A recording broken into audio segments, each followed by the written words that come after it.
Dragon fruit ಇಂದಿನ ಜನಪ್ರಿಯ ಹಣ್ಣುಗಳಲ್ಲಿ ಒಂದು.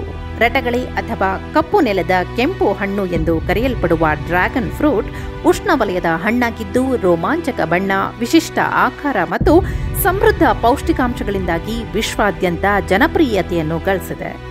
ಬಸವನಾಡು ವಿಜಯಪುರದಲ್ಲಿ ಈ ಹಣ್ಣನ್ನು ಸಾಕಷ್ಟು ಜನ ರೈತರು ಬೆಳೆಯುತ್ತಿದ್ದಾರೆ. ಡ್ರ್ಯಾಗನ್ ಹಣ್ಣಿನ ಬಗ್ಗೆ ಜಾಗೃತಿ ಮೂಡಿಸಲು ಕ್ಷೇತ್ರೋತ್ಸವ ಆಯೋಜಿಸಲಾಗಿತ್ತು. ಈ ಕುರಿತು ಇಲ್ಲಿದೆ ಡೀಟೇಲ್ಸ್.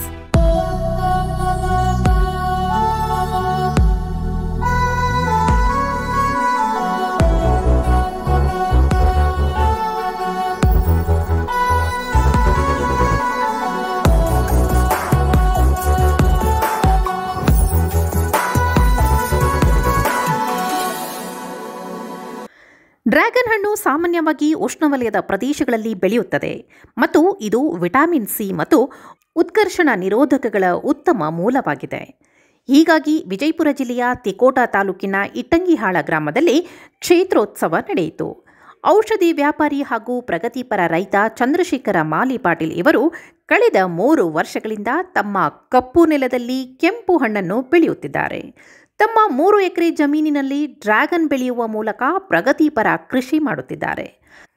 ತಾವಿಷ್ಟೇ ಲಾಭ ಗಳಿಸಬಾರದು, ತಮ್ಮಂತೆ ಇತರೆ ರೈತರು ಲಾಭ ಗಳಿಸಲಿ ಎಂಬ ಉದ್ದೇಶದಿಂದ ತಮ್ಮ ಜಮೀನಿನಲ್ಲಿ ಕ್ಷೇತ್ರೋತ್ಸವ ಆಚರಿಸಿದರು. ಈ ಸಂದರ್ಭದಲ್ಲಿ ಶ್ರೀ ಕ್ಷೇತ್ರ ಅರಕೆರಿ ಅಮೋಘಸಿದ್ಧ ದೇವಸ್ಥಾನದ ಟ್ರಸ್ಟಿಗಳಾದ ಅಪ್ಪು ಒಡೆಯರ್, ಮಾಜಿ ಶಾಸಕ ಪ್ರೊಫೆಸರ್ ರಾಜು ಆಲಗೂರ, ರಾಜ್ಯೋತ್ಸವ ಪ್ರಶಸ್ತಿ ವಿಜೇತ ಅಶೋಕ ವಿ ಸಿದ್ದಪ್ಪ ಬಿದರಿ, ವಸಂತ ಅಂಗಡಿ, ಉದ್ಯಮಿ ನಾಡಗೌಡ, ನಿವೃತ್ತ ಡಿವೈಎಸ್ಪಿ ಬಿಆರ್ ಚೌಕಿಮಠ, ತಜ್ಞ ವೈದ್ಯ ಡಾಕ್ಟರ್ ಬಾಬು ರಾಜೇಂದ್ರ ನಾಯ್ಕ್, ಮಾಜಿ ಜಿಲ್ಲಾ ಪಂಚಾಯತ್ ಸದಸ್ಯ ಪ್ರಫುಲ್ ಮಂಗಾನವರ ಸೇರಿದಂತೆ ಹಲವರು ಉಪಸ್ಥಿತರಿದ್ದರು. ಇನ್ನು ವಿಜಯಪುರ ಜಿಲ್ಲೆಯಲ್ಲಿ ಸಚಿವ ಎಂಬಿ ಪಾಟೀಲ್ ನೀರಾವರಿ ಕ್ರಾಂತಿ ಮಾಡಿದ್ದು, ವಿಜಯಪುರ ಜಿಲ್ಲೆಯ ಜಮೀನುಗಳಿಗೆ ಬಂಗಾರಕ್ಕಿಂತ ಹೆಚ್ಚಿನ ಬೆಲೆ ಬಂದಂತಾಗಿದೆ ಎಂದು ಅತಿಥಿಗಳು ಈ ಸಂದರ್ಭದಲ್ಲಿ ಮಾತನಾಡಿದರು.